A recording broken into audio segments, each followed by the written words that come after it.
Hey everyone, welcome back to my YouTube channel Wangxian lovers. तो कैसे हैं आप सब? आई होप कि आप सब बहुत अच्छे होंगे। तो आज मैं आपके साथ शेयर करने वाली हूँ Wangxian have a force love with mafia king.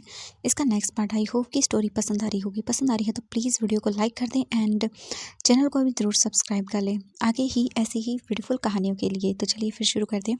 इससे पहले वाले चैप्टर में हमने देखा था कि वांगजी ने विजिंग को मना किया था यहाँ से जाने के लिए, बट जब वांग जी विजिंग के साथ था, अपना टाइम स्पेंड कर रहा था, तभी बीच में ही वांग जी का फ़ोन रिंग करता है, जिसकी वजह से वांग जी अपना फ़ोन पिक करता है। और वांग जी को जब पता चलता है कि उसे वैन चाओ के बारे में कुछ पता चला है, तो वांग जी वहाँ से निकल जाता है वैन चाओ को पकड़ने के लिए। और वहीं वांग जी पूरे 1 दिन के बाद वापस अपने मेंशन आता है। जब वो वापस आता है तब तक उसे पता चल गया कि विजिंग यहाँ से भाग चुका है। वांग जी अब अपने रूम में बैठा हुआ था और वो मतलब एक डेविल स्माइल के साथ था। वांग जी के फेस पे एक डेविल स्माइल थी, जिसमें मानो कि वो ये बोल रहा हो, विजिंग तुमने बहुत गलती की, बड़ी वाली, यहाँ से भाग कर। अब देखना मैं तुम्हारा क्या हाल करता हूँ। तुम ऐसे मुझसे दूर नहीं जा सकते हो, बिल्कुल भी नहीं। तुम्हें मैं वापस लेकर ही आऊँगा। अब देखना तुम मैं क्या करता हूँ। तुमने मुझे वो करने पर मजबूर किया है जो मैं करना नहीं चाहता। वांग जी फिर अपने रूम में आराम से लेट जाता है और सो जाता है। अब हम नेक्स्ट डे का सीन देखते हैं। हम देखते हैं Jiang mansion Wei Ying Jiang Cheng के साथ घर आता है एंड उसने वैन किंग को उसके घर पहले ही भेज दिया था और कहा था यहाँ से वो दूर चले जाए कुछ दिनों के लिए। हम देखते हैं वीजिंग को, वीजिंग घर आता है एंड घर आने के बाद वो तुरंत ही जो है ना वो डोर वगैरह लॉक करता है और उसके बाद वो सीधा जाता है और देखता है और बोलता है मॉम। मैडम यू जैसे विजिंग को देखती है बोलती है विजिंग बच्चा, एंड वो विजिंग को गले लगा लेते हैं। विजिंग भी उन्हें गले लगाकर बोलता है मॉम आप ठीक है ना? मैडम यू बोलती है हाँ मैं ठीक हूँ, तुम कैसे हो बच्चा? विजिंग बोलता है मैं ठीक हूँ मॉम। इसके बाद वो देखता है आई मीन देखते हैं जियांग चैंग को और बोलती है जियांग चैंग, एंड वो उसे भी गले लगाती है और बोलती है मेरे बच्चे कहाँ चले गए थे तुम दोनों? हाँ पता है हमें कितनी प्रॉब्लम हो रही थी, हम कब से परेशान थे। जियांग चैंग और जो विजिंग था वो बोलते हैं हम ठीक हैं, आप चिंता मत करिए, हमें कुछ भी नहीं हुआ है। इसके बाद वो बोलते हैं ठीक है। विजिंग बोलता है मुझे रूम में जाना है, थोड़ा आराम करना है। इसके बाद जो विजिंग था वो सीधा अपने रूम में जाता है, डोर बंद करता है और उसके बाद सीधा जाकर बेड पर लेट जाता है, अपनी आंखें बंद करता है और उसके बाद अपने दिल पे हाथ रखता होता है। ओह माय गॉड, मैं वहाँ से निकल आया, थैंक गॉड वो वहाँ पे नहीं था। अगर वो होता तो मैं बाहर नहीं आ पाता। मैं क्या करूँ कैसे बचाऊँ? मुझे लगता है जब वो मेरे बारे में इतना जानता है तो यहाँ पर भी आ जाएगा। मुझे कुछ भी समझ नहीं आ रहा है, मैं क्या करूँ, कैसे जाऊँ यहाँ से दूर? मुझे जाना है, मैं नहीं रह पाऊँगा, मेरा दिमाग ख़राब हो जाएगा अगर वो दोबारा से आ गया तो। हाँ नहीं, एक काम करता हूँ, हाँ हम हमारा घर चेंज कर देते हैं। हाँ हो सकता है इसके बाद वो पता ना लगा पाए। विजिंग बोलता नहीं, वो माफिया किंग है। विजिंग बोलता नहीं, उसके डर से मैं जीना तो नहीं छोड़ सकता ना। विजिंग बस चुपचाप करके लेट जाता है। विजिंग फिर उठता है, जाता है, शावर लेता है और लगभग 1 घंटे बीजिंग सोता है आराम से। तभी उसके डोर पर नॉक होता है। बीजिंग जाता है, डोर ओपन करता है। डोर ओपन करने के बाद वो देखता है तो मैडम यू थी। मैडम यू बोलती बीजिंग, बीजिंग बोलता है मॉम क्या हुआ? तो वो बोलती है चलो नीचे आओ खाना खा लो। बीजिंग बोलता है हाँ ठीक है मॉम। इसके बाद बीजिंग नीचे आता है। नीचे आने के बाद वो देखता है कि उसके डैड एंड यान ली सभी लोग बैठे हुए थे। बीजिंग उनके सबके पास जाता है और बैठ जाता है। इसके बाद वो सभी अपना खाना खाते हैं। बीजिंग भी नॉर्मली चुपचाप बैठा हुआ था और अपना खाना खा रहा था, बट उसके माइंड में बहुत सारी चीज़ें चल रही थी वांग जी को लेके। बीजिंग थोड़ा डरा हुआ था। मैडम यू बोलती है बीजिंग बेटा क्या हुआ, तुम क्या सोच रहे हो?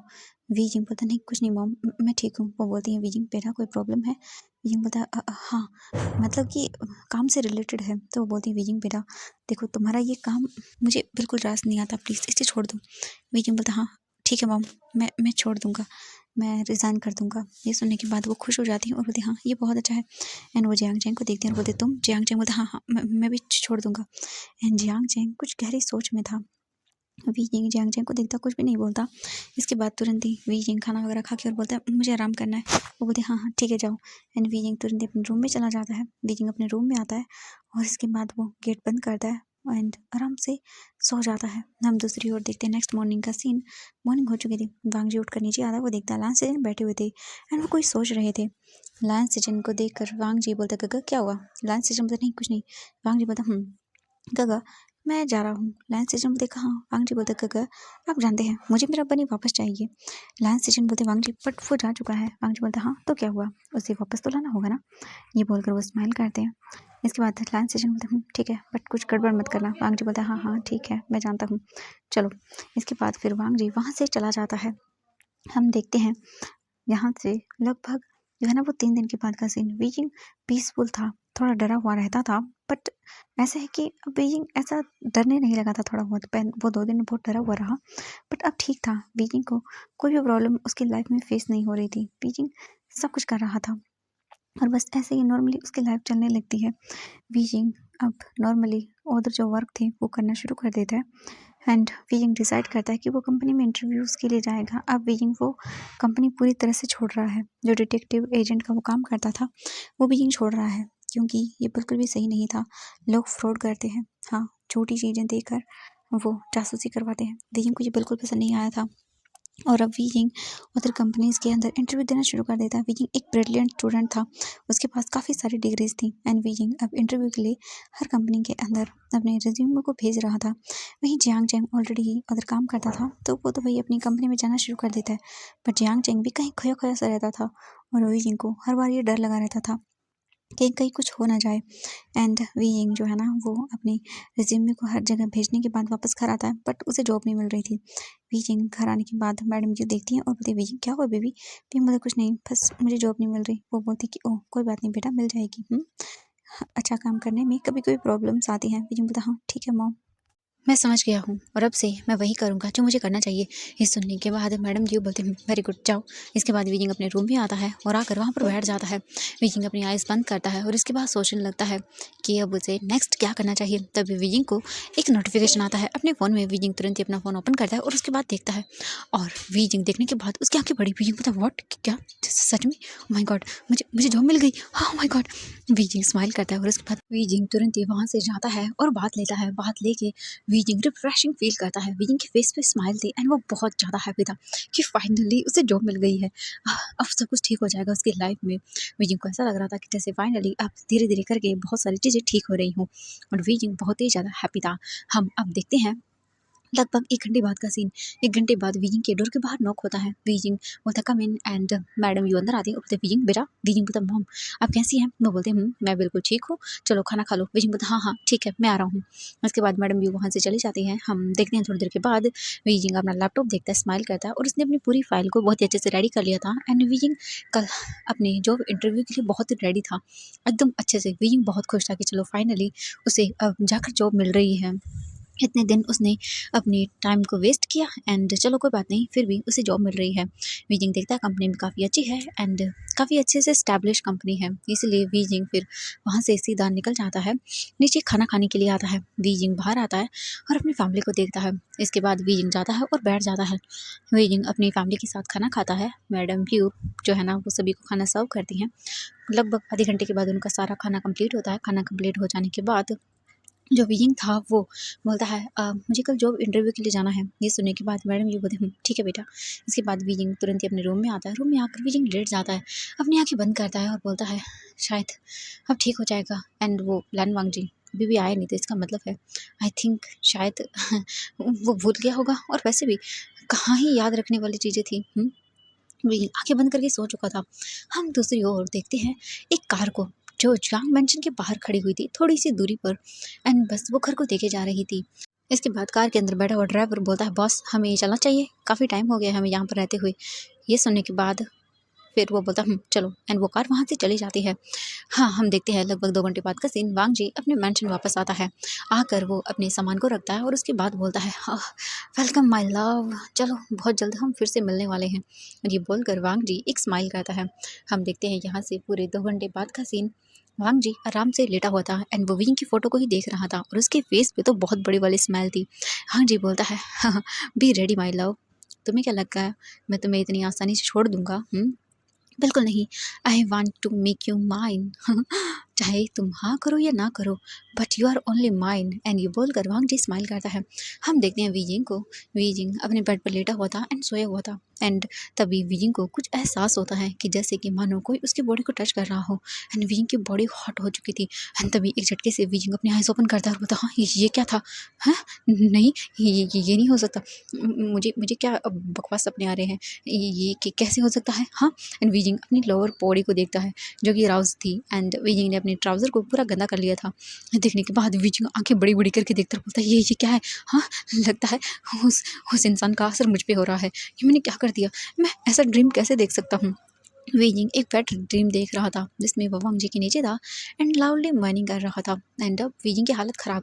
वीजिंग तुरंत एक झटके में उठता है एंड वो वॉशरूम में भागता है। वीजिंग वॉशरूम में आता है, अपने ट्राउज़र को निकाल कर फेंक देता है और बोलता है ये क्या है, हाँ नहीं ये नहीं हो सकता। वीजिंग अपना सर पकड़ लेता है और बोलता है ये मेरे साथ पहली बार हो रहा है, ये सब उस इंसान की वजह से हो रहा है। एक तो उसने मुझे वो अजीब से कपड़े पहनने के लिए दिए और उसके बाद मेरे साथ ये हो रहा है। हाँ नहीं बिल्कुल नहीं वीजिंग, बिल्कुल नहीं। उसका ख़्याल अपने माइंड से निकाल दो, ठीक है। वीजिंग ये बोलकर अपने आप को शांत करता है और उसके बाद वो दिखता है अपने लोअर एरिया को जो कि राउज़ था। वीजिंग बोलता है इसका क्या करूँ मैं, सच में। वीजिंग फिर देखता है और बोलता है करना ही पड़ेगा। एंड वीजिंग फिर अपने आप को रिलीज़ करवाता है, जिसे करने में उसे पूरे 2 घंटे लग जाते हैं क्योंकि वीजिंग रिलीज़ हो ही नहीं रहा था। एंड फाइनली वीजिंग अपनी आँखें बंद करता है और उसके बाद वो बस सीधा वांगजी के बारे में सोचना शुरू कर देता है। वीजिंग खुद भी नहीं जानता कि क्यों वो वांगजी के बारे में सोच रहा है, बट उसके माइंड में सिर्फ वांगजी का थॉट आ रहा था एंड वो यही कर रहा था। एंड फाइनली वो जाके रिलीज़ हो जाता है। वीजिंग अपने हाथों को देखता है और बोलता है कि क्या तो मुसीबत है, मेरे साथ ऐसा कभी नहीं हुआ, पहली बार मेरे साथ ऐसा हो रहा है। ये सब उस लैन वांगजी की वजह से हो रहा है। मेरा मेरा मन कर रहा है मैं उसको चलो छोड़ो। वीजिंग तुरंत ही वहाँ से उठता है और वो शावर लेता है। शावर लेके वीजिंग बाहर आता है, आकर बेड पर लेट जाता है। एंड वीजिंग के हाथ दर्द कर रहे थे क्योंकि वही लगातार वीजिंग ने पूरे 2 घंटे तक वो सब किया था इसीलिए। इसके बाद वीजिंग आराम से अपनी आंखें बंद करता है और वो सो जाता है। हम नेक्स्ट मॉर्निंग का सीन देखते हैं। वीजिंग रेडी होता है, वीजिंग रेडी होके निकल जाता है, जो है ना वो अपने हॉल में आता है। उसके बाद वीजिंग नीचे आता है, देखता है सबके साथ वो खाना खाता है। जियांग चैंग बोलता है वीजिंग तुम जॉब इंटरव्यू के लिए जा रहे हो? वीजिंग बोलता है हाँ मैं जॉब इंटरव्यू के लिए जा रहा हूँ एंड आई होप कि मेरी जॉब लग जाए। ये सुनने के बाद जियांग चैंग बोलता है ठीक है वीजिंग जाओ एंड मैं काम से बाहर जा रहा हूँ। वीजिंग बोलता है हाँ ठीक है जाओ। उसके बाद जियांग चैंग चला जाता है कार लेके एंड वीजिंग जो है ना वो टैक्सी से जाता है। बीजिंग वहाँ जाके खड़ा हो जाता है। बीजिंग बोलता है देखता है और बोलता है ओह एड्रेस तो यहीं का है चलो। इसके बाद बीजिंग अंदर आता है एंड वो रिसेप्शन पर जाता है और बोलता है मैं जॉब इंटरव्यू के लिए आया हूँ। ये देखने के बाद वो गर्ल बोलती है ओह अच्छा आपका नाम वीभूषण है ना? बीजिंग बोलता है हाँ मेरा नाम है। तो बोलते हैं ठीक है आप जाइए 5th फ्लोर पे एंड सेकंड रूम हमारे बॉस का है, आप वहाँ पे जाइए एंड आपके डॉक्यूमेंट्स हमें दे दीजिए। बीजिंग बोलता है मुझे जॉब इंटरव्यू? तो बोलते हैं हाँ आपका जो इंटरव्यू है वो बॉस लेंगे। फिर जो लड़की थी उसके पास फ़ोन आता है एंड वो लड़की जो रिसेप्शन पर थी वो फ़ोन पिक करती है और बोलती है हेलो। इसके बाद फिर वीजिंग को वो लड़की देखती है और बोलती है रुकिए सर। वीजिंग जा रहा था तो वो रुक जाता और बोलता हाँ। तो वो बोलती है कि आपको इंटरव्यू देने की ज़रूरत नहीं है। एक्चुअली वो क्या है कि आज हमारे बॉस यहाँ नहीं आएंगे। आप एक काम करिए मुझे डॉक्यूमेंट दे दीजिए एंड सिग्नेचर कर दीजिए और उसके बाद आपका जो इंटरव्यू है वो हमारे बॉस आज नहीं ले पाएंगे, वो किसी काम की वजह से आए नहीं हैं, तो आपका इंटरव्यू जो है ना उनके सेक्रेटरी लेंगे। ये सुनने के बाद वीजिंग बोलता ठीक है नो प्रॉब्लम। इसके बाद वीजिंग को वो कुछ डॉक्यूमेंट देती है। वीजिंग उन पर सिग्नेचर करता है और बोलता है अब तो वो बोलते हैं कि आपको यहाँ पे जाना होगा, आप मेरे साथ चलिए। वीजिंग बोलता है ओके। इसके बाद वो लड़की वीजिंग को लेके एक रूम के पास आती है एंड डोर पर नॉक करती है। अंदर से आवाज़ आती है कम इन। इसके बाद वीजिंग जो है ना वो उन्हें देखता है और बोलता है कि मैं चलूँ? तो बोलते 1 मिनट रुकिए सर। फिर वो लड़की अंदर जाती है एंड 2 मिनट के बाद बाहर आती है। वो बोलती है आप अंदर जा सकते हैं सर एंड ये बोलकर वो वहाँ से चली जाती है। उसके जाने के बाद वीजिंग जो है ना वो डोर ओपन करके अंदर आता है। वो देखता है तो वहाँ पर एक पर्सन बैठा हुआ था चेयर पर एंड वो वीजिंग को देखता है और बोलता है सर आइए। वीजिंग इसके बाद आकर बैठ जाता है और बोलता है जॉब इंटरव्यू? तो बोलते हैं हाँ ठीक है। इसके बाद वो वीजिंग से नॉर्मली क्वेश्चन करता है जो भी जॉब से रिलेटेड थे। वीजिंग को वो पेमेंट वगैरह सब बता देता है और बोलता है कि आपको हमारे बॉस का सेक्रेटरी बनना होगा। वीजिंग बोलता है ओके ठीक है नो प्रॉब्लम। इसके बाद फिर और भी बहुत सारे क्वेश्चन होते हैं। फिर वो एक फ़ाइल वीजिंग को देता है और बोलता है आप इसे अच्छे से रीड कर लीजिए। ये कॉन्ट्रैक्ट है कि आपको 2 साल तक ये कॉन्ट्रैक्ट करना होगा। देखिए हमारी कंपनी बहुत बड़ी लेवल पे कंपनी है एंड हमारे बहुत सारे सीक्रेट्स होते हैं। अगर आप हमारे बॉस के सेक्रेटरी बनते हो तो उसके बाद आप पर बहुत सारी ज़िम्मेदारियाँ आ जाएँगी, जिस वजह से आप ऐसे ये जॉब नहीं छोड़ सकते हो। 2 साल का कॉन्ट्रैक्ट होगा एंड आप कंपनी की कोई भी चीज़ें बाहर लीक नहीं कर सकते हैं। अगर आपने ऐसा किया तो आप पर 10 मिलियन का जो है ना वो जुर्माना लगेगा। वो एक बड़ी-बड़ी आँखें करके देखते बोलते क्या 10 मिलियन? तो बोलते हाँ, अगर आपको मंज़ूर है तो आप दे सकते हैं एंड आपकी सैलरी भी है। इसके बाद वीजिंग उस फाइल को पूरा रीड करता है। रीड करने के बाद बोलता है वैसे जॉब तो काफ़ी अच्छी है, पेमेंट भी काफ़ी अच्छी है एंड 2 साल का कॉन्ट्रैक्ट आई थिंक मुझे कर लेना चाहिए। वैसे भी पुरानी जॉब पर तो मैं वापस नहीं जाने वाला हूँ और ये मुझे काफ़ी बेनिफिशियल लग रही है, तो मुझे कर ही लेना चाहिए। इसके बाद भी ये बोलता है कि क्या आप मुझे सोचने का टाइम दे सकते हैं? तो वो बोलते हैं अच्छा ठीक है, आप ले लीजिए कितना? तो बोलते हैं कि बस थोड़ा। तो बोलते हैं ओके ठीक है, मैं आपको 2 घंटे का टाइम देता हूँ, तब तक आप ऑफ़िस घूम लीजिए। वी यूँ बोलता है ठीक है। इसके बाद वीजिंग उठता है वहाँ से और वो बाहर आ जाता है। वीजिंग जाकर एक कैफ़े में बैठ जाता है एंड वीजिंग वो फ़ाइल भी लेकर आया था। वीजिंग के सामने वो फ़ाइल रखी हुई थी एंड वीजिंग कॉफ़ी पी रहा था। कॉफ़ी पीते हुए वो उस फ़ाइल को देखता है और बोलता है, मुझे क्या करना चाहिए? क्या मुझे एक्सेप्ट कर लेना चाहिए या फिर मुझे कुछ और करना चाहिए? वीजिंग बस सोचता है। तभी वीजिंग का फ़ोन रिंग करता है। वीजिंग फ़ोन देखता है तो उसकी मॉम का कॉल था। वीजिंग कॉल पिक करता है और बोलता है, हेलो। दूसरी ओर से मैडम व्यू बोलती है, वीजिंग तुम्हारे डैड की थोड़ी तबीयत ख़राब हो गई है वीजिंग। वीजिंग बोलता है, व्हाट? डैड ठीक तो है ना? वो बोलते हैं, हाँ हाँ वो ठीक है, बस उनकी थोड़ी सी तबीयत ख़राब हुई है, मैं हॉस्पिटल लेकर आई हूँ। एंड वीजिंग वीजिंग बोलता है, क्या हुआ मॉम, आप मुझे बताएंगी? तो फिर इसके बाद वो बोलती है कि हाँ। एंड वीजिंग को जब पता चलता है, वीजिंग बोलते क्या? तो बोलते हैं, हाँ मुझे मुझे कुछ समझ नहीं आ रहा। वीजिंग बोलता, हम चिंता मत करिए, मैं आ रहा हूँ, आप चिंता मत करिए। इसके बाद वो बोलती है, ठीक है बेटा। एंड वीजिंग तुरंत ही फ़ोन रखता है और उस फाइल को देखता है और अपनी आंखें बंद करता है। तुरंत ही उस पर सिग्नेचर करता है बिना किसी और चीज़ों की सोच कर। वीजिंग तुरंत ही उस पर साइन कर देता है एंड वीजिंग जल्दी से जो कंपनी थी वहाँ पर वापस आता है। कंपनी के अंदर वीजिंग फाइल को सबमिट करता है और बोलता है, मैं एक्सेप्ट करता हूँ आपका एंड मैंने सिग्नेचर कर दिए हैं, बट फिलहाल अभी मुझे जाना होगा, मेरी फैमिली में कुछ प्रॉब्लम है। वो बोलते हैं, ठीक है सर, आप कब से ज्वाइन करेंगे? वीजिंग बोलता है, मैं कल से ज्वाइन कर लूँगा। ये सुनने के बाद वो बोलती है, जो रिसेप्शन पे गर्ल थी वो बोलती है, ठीक है सर। एंड वीजिंग तुरंत ही वहाँ से चला जाता है। हम देखते हैं उसी बोल सकते हैं बिल्डिंग के अंदर 5th फ्लोर पे, हाँ ऑफिस रूम के अंदर जो कांच का बहुत बड़ी सी विंडो लगी हुई थी, वहाँ पे हमारा लैन वांगजी बैठा हुआ था और उसके फेस पे एक डेविल वाली स्माइल थी। एंड वो बोलता है, finally Wei Ying you are mine. And ये बोलकर वो स्माइल करता है और बोलता है, वेलकम टू द हेल। नहीं, हेल में नहीं बोलूँगा क्योंकि तुम मेरी क्यूट बनी हो। एंड ये बोलकर वो स्माइल करता है और उसके बाद वांग जी बस वहाँ पर बैठा रहता है। तभी वांग जी के डोर के बाहर नॉक होता है एंड वांग जी बोलता है, कम इन। वांग जी का सेक्रेटरी शाओ शिंगचन आता है और बोलता है, बॉस उन्होंने साइन कर दिया है और ये रही फाइल। वांग जी लेता है फाइल और बोलता है, ठीक है रख दो। इसके बाद वांग जी स्माइल करता है और बोलता है, वो ज्वाइनिंग कब से कर रहा है? ये सुनने के बाद शाओ शिंगचन बोलता है कि बॉस वो ज्वाइनिंग कल से कर रहे हैं। वांग जी बोलता है, ठीक है। इसके बाद शाओ शिंगचन बोलता है कि आपने जैसा हमसे कहा था हमने वो कर दिया है सर। वांग जी बोलता है, ठीक है। एंड ध्यान रखना उन्हें कुछ भी हो ना पाए और उस डॉक्टर को बोलना कि अपना मुंह ना खोले। ये सुनने के बाद जो शाओ शिंगचन था वो बोलता है, ठीक है सर। एंड अब क्या करना है? वांग जी बोलता है, कुछ नहीं, जाओ अपना काम करो। इसके बाद शाओ शिंगचन बोलता है, ओके। वांग जी अपनी चेयर पर आकर बैठ जाता है, लैपटॉप ओपन करता है और वहाँ से अपना काम करना शुरू कर देता है।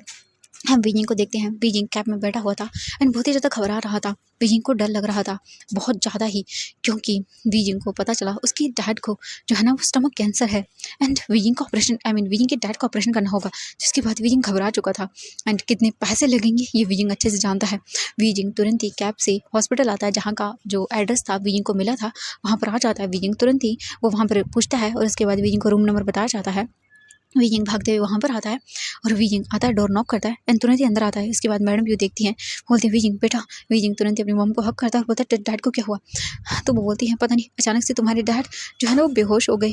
मैं हॉस्पिटल लेकर आई, जियांगचिंग में नहीं था, मैं बहुत मुश्किल से उन्हें यहाँ पर लेकर आई, उनका चेकअप हुआ। वीजिंग बोलता है, मॉम आप मुझे कॉल कर देती। वो बोलती, हाँ मैं कॉल कर देती बेटा, मैं डर गई थी और साथ में तुम जॉब के लिए भी गए थे, मैं क्या करती? वीजिंग बोलता, कोई बात नहीं, मुझे बताइए अब कैसे हैं वो? तो बोलती, हाँ ठीक है। वो देखो वीजिंग देखता है तो वीजिंग के डैड स्ट्रक्चर पर लेटे हुए थे और चारों तरफ मशीनें थी एंड हाँ कुछ बोल सकते हैं कि उनके सलाइन वगैरह लगाई गई थी। वीजिंग बोलता है, डॉक्टर। तो वो बोलते हैं, वीजिंग बोलता है, मैं बात करके आता हूँ। तो वो बोलते हैं, ठीक है। एंड वो वहीं पर बैठ जाते हैं अपने हस्बैंड के पास। वीजिंग तुरंत ही वहाँ से सीधा जाता है डॉक्टर के कैबिन में और डॉक्टर को बोलता है, सर अब मेरा नाम वीफूजियान है एंड मुझे बात करनी है, मेरे फादर के बारे में अचानक से उन्हें क्या हो गया? ये सुनने के बाद वो बोलती कि हाँ ठीक है बैठिए प्लीज़। इसके बाद वीजिंग बैठ जाता है एंड वो वीजिंग को फाइल देते हैं और बोलते ये देखिए। वीजिंग देखता है और बोलते क्या हुआ है मेरे डैड को? तो वो बोलते हैं आपके डैड को स्टमक कैंसर है एंड उनका ऑपरेशन करना होगा जिसके अंदर बहुत पैसे लगने वाले हैं, क्योंकि उनका जो है ना वो सेकंड स्टेज पे है एंड डॉक्टर यहाँ पे नहीं है, हमें अमेरिका से डॉक्टर को मंगाना होगा जिसके बाद ही उनका ऑपरेशन हो पाएगा। एंड आप लोग जानते हैं मेडिसिन्स वगैरह एंड जो इक्विपमेंट्स होते हैं वो भी एंड और भी बहुत सारी चीज़ें हैं। डॉक्टर की फ़ीस वगैरह भी बोलते हैं कि कितनी अमाउंट लगेंगी? तो वो बोलते हैं कि अमाउंट तो ज़्यादा नहीं है, हाँ शायद ज़्यादा है, लगभग 15 से 20 मिलियन। वीजिंग देखता है और बोलते हैं कि क्या 15 से 20 मिलियन? तो वो बोलते हैं, वीजिंग बोलते हैं, इतना अमाउंट मैं कहाँ से लेके आऊँगा? तो बोलते हैं कि हाँ हम जानते हैं, बट ये बीमारी बहुत रेयर होती है एंड डॉक्टर्स भी आप जानते हैं कि फ्री में तो काम नहीं करते हैं। हॉस्पिटल का बिल्स वगैरह भी होगा, थेरेपीज़ होंगी। वीजिंग की आंखों से आंसू गिर जाते हैं। वीजिंग को समझ नहीं आता तो वो क्या करे? वीजिंग इतने पैसे कहाँ से लेके आएगा? वीजिंग को कुछ भी समझ नहीं आ रहा था। वीजिंग एकदम पूरा घबराने लगता है। तो डॉक्टर देखते हैं और देखिए प्लीज़ मैं आपके लिए इतना ही कर सकता हूँ कि आप आई थिंक 1 मंथ के अंदर, हाँ 1 मंथ के बाद ही हमें इनका ऑपरेशन करना है, तो आप शायद तब तक इंतज़ाम कर लीजिए पैसों का।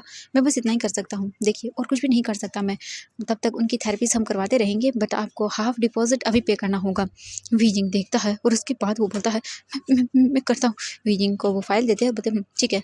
इसके बाद वीजिंग उस फ़ाइल को लेके आ जाता है। वीजिंग बाहर आता है एंड जैसे वो बाहर आता है वो देखता है जियांग चेंग को। जियांग चेंग बोलता है वीजिंग डैड को क्या हुआ है?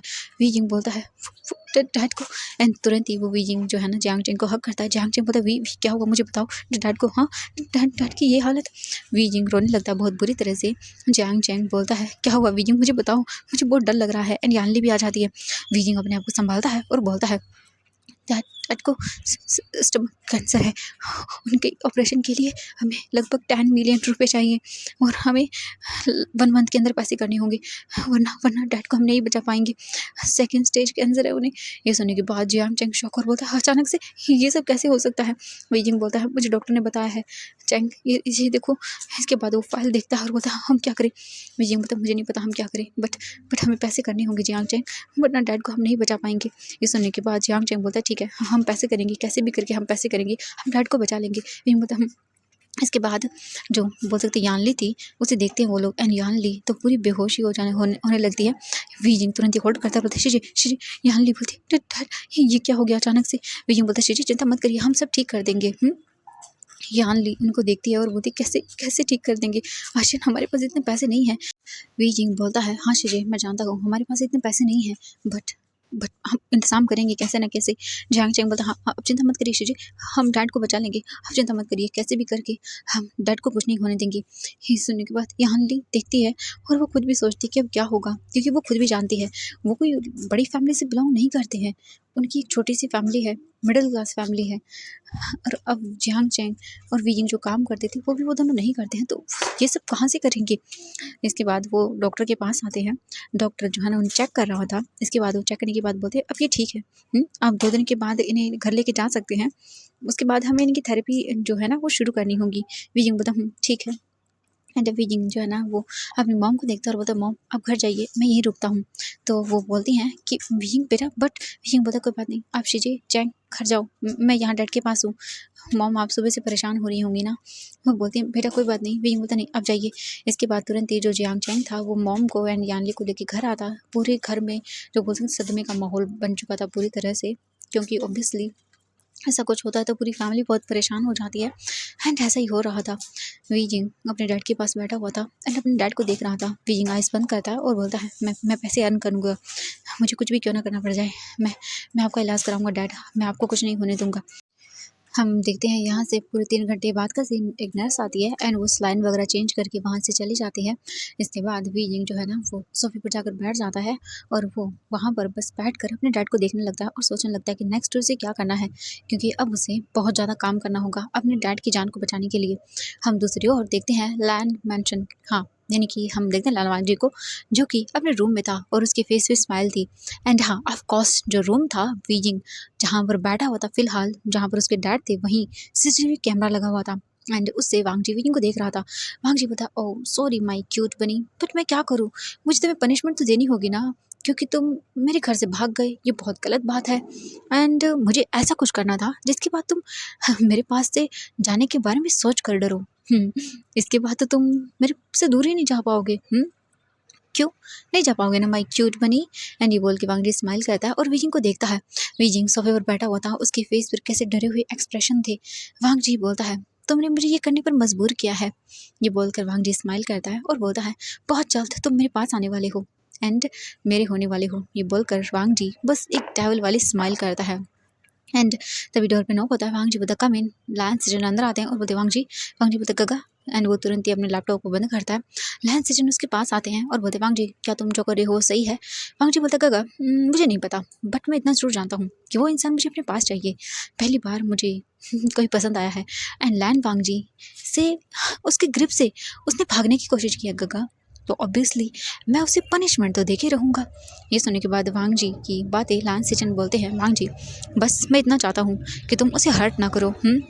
एक दिन कहीं ऐसा ना हो वांग जी कि वो तुमसे बहुत दूर चला जाए। वांग जी, तुम अगर बोलते हो कि तुम मुझसे प्यार करते हो, वांग जी बता गगा, मुझे ये सब नहीं जानना। मेरा प्यार बहुत डिफरेंट है। मुझे औरों की तरह सॉफ्ट होना नहीं आता। मुझे अगर कोई चीज़ पसंद आती है तो वो चीज़ सिर्फ मेरी होकर रहती है। मेरे अलावा अगर वो चीज़ किसी और की हो जाएगी तो मैं बर्दाश्त कैसे करूँगा गग्गा? बिल्कुल नहीं। एंड वो भागने की कोशिश भी कैसे कर सकता है? लायन सेचन जानते थे उसके भाई का ऑब्सेशन एकदम साइको की तरह है। वांग जी के चेहरे की वो स्मिक को देखकर लायन सेचन अपने मन में बोलते हैं, मेरा भाई हाँ, एक चीज़ के लिए अगर पागल हो जाता है तो फिर उससे वो चीज़ अगर दूर जाने की कोशिश करती है तो वांग जी कैसे भी करके उसे पास ले आता है अपने। सच में। इसके बाद वांग जी बोलता है, गगा वैसे पता चला उन लोगों का वैन चाओ के बारे में? लायन सेचन बोलते हैं, नहीं वांग जी, उनके बारे में हमें ज़्यादा कुछ पता नहीं चला। हमारे आने से पहले वो लोग वहाँ से भाग गए थे। मुझे ऐसा लगता है कि जैसे कि हमारे ही लोगों में से किसी ने उसकी इन्फॉर्मेशन दी है और अब हम उस इंसान को ट्रैक भी नहीं कर सकते हैं क्योंकि शायद उसकी बॉडी से वो चिप निकाल दी गई है। वांग जी बोलता है, अच्छा, हमारे ही ग्रुप में से कोई है जो उन्हें इन्फॉर्मेशन दे रहा है। लायन सेचन बोलते हैं, मुझे तो ऐसे लगता है वांग जी, वरना उन्हें कैसे पता चलता? वांग जी बोलता है, हाँ गग्गा, बिल्कुल सही कहा, अभी के अभी सबको बुलाइए। लायन सेचन बोलते हैं, ठीक है वांग जी। एंड वांग जी तुरंत ही वहाँ से निकल जाता है।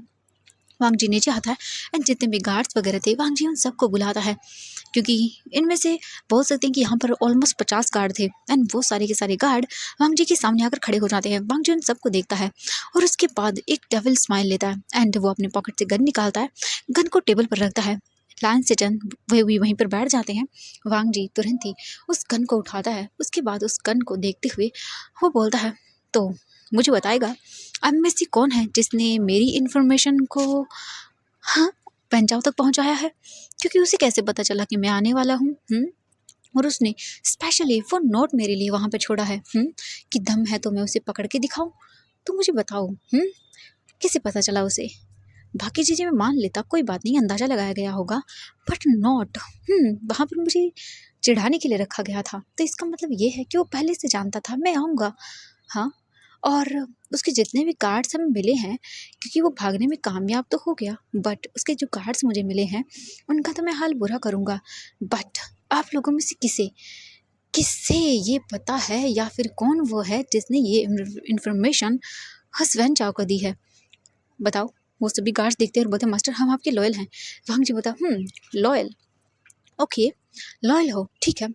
कौन लॉयल है? मेरे लिए कौन मर सकता है और कौन मार सकता है?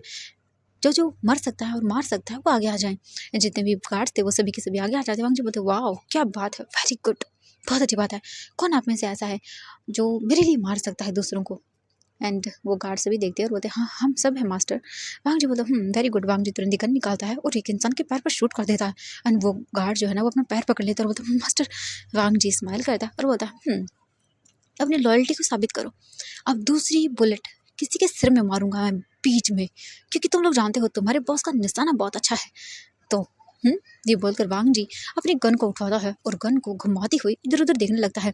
एंड तभी वांग जी की नजरें एक इंसान पर पड़ती हैं जो बुरी तरह से कांप रहा था। वांग जी गन को तुरंत ही चला देता है एंड उस इंसान के पैर पर जाकर लगती है एंड वो नीचे बैठ जाता है। वांग जी उसे देखता है और बोलता, क्या हुआ? तो वो बोलता, मास्टर मैंने कुछ नहीं किया। वांग जी बोलता, ओ ऐसा क्यों कर रहे हो तुम? गोली तो मैंने इसे भी मारी है। चलो, अब की बार गोली मैं तुम्हारे सर में मारता हूँ। 2 लोग मर भी जाएंगे तो मुझे फ़र्क नहीं पड़ेगा। एंड ये बोलकर वांग जी सीधा उस इंसान के जस्ट सर पे गन रख देता है एंड ये देखकर सभी लोग डर जाते हैं। एंड तभी एक इंसान जो है ना वो बोलता है कि मास्टर प्लीज़ ये सब मत करिए, हम सब लॉयल हैं। वांग जी बोलता है, तुम सब लॉयल हो? हाँ। इसके बाद वांग जी बोलता है, कौन इन लोगों से मिला हुआ है मुझे बता दो। वांग जी बोलता है, ठीक है, इन सब लोगों की फैमिली को लेकर आओ, उनके उल्टा लटका कर। एंड ये सुनते ही पूरे लोग कांपने लगते हैं। फैमिली? तभी जो नीचे बैठा हुआ इंसान था वो डर के मारे कांप रहा था एंड वो वांग जी को देखता बोलता, मास्टर प्लीज प्लीज फैमिली को मत लेके आइए। वांग जी बोलता, क्यों क्यों ना लेके आऊँ? तभी वांग जी देखता है और बोलता है, सेचन का प्लीज़ इनकी फैमिलीज। लायन सेचन देखते हैं और बोलते हैं, ठीक है वांग जी। इसके बाद तुरंत ही वो अपना फ़ोन निकालते हैं। तभी एक इंसान तुरंत ही वांग जी के पैर में आकर गिर जाता है और बोलता है, नहीं नहीं प्लीज़ प्लीज़ ऐसा मत करिए, ऐसा मत करिए, मेरी फैमिली।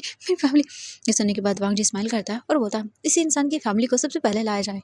तुरंत ही वो डर जाता है और बोलता है, नहीं मैं था वो, मैंने दी information, please please master. Wang ji देखता है उसे और फिर बोलता है, ओह तो तुम थे वो। इसके बाद लैन सेचन तुरंत ही कॉल करते हैं और वांग जी के पास एक गार्ड आता है 10 मिनट के बाद, और वो इंसान घुटनों के बल बैठा हुआ था एंड उसके सिर से खून निकल रहा था। वांग जी तुरंत ही उसे चिन से पकड़ता है और बोलता है, लैन वांग जी के साथ गद्दारी करने का तुम लोग अंजाम अच्छे से जानते हो। एंड जैसे ही वो गार्ड आता है वांग जी से देखता और बोलता बोलो। तो बोलते हैं इसकी फैमिली के बारे में सर कुछ पता नहीं चल रहा। पता ये चला है कि 2 दिन पहले इसकी फैमिली को गायब कर दिया गया। वांग जी बोलता है, ओह ऐसा है, ठीक है, अब मुझे बताओ कि क्या हुआ है। इसके बाद वो गार्ड बता देता है कि उसकी फैमिली को जो है ना किडनैप किया गया और फिर बताया गया।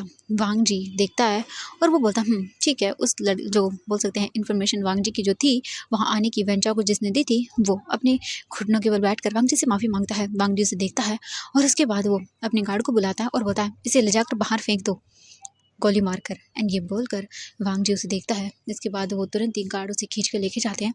वांग जी फिर वहाँ से साइड आता है। लैन सेचन जो है ना वो गार्ड्स को बोलते हैं यहाँ से जाने के लिए, एंड सारे गार्ड्स वहाँ से चले जाते हैं।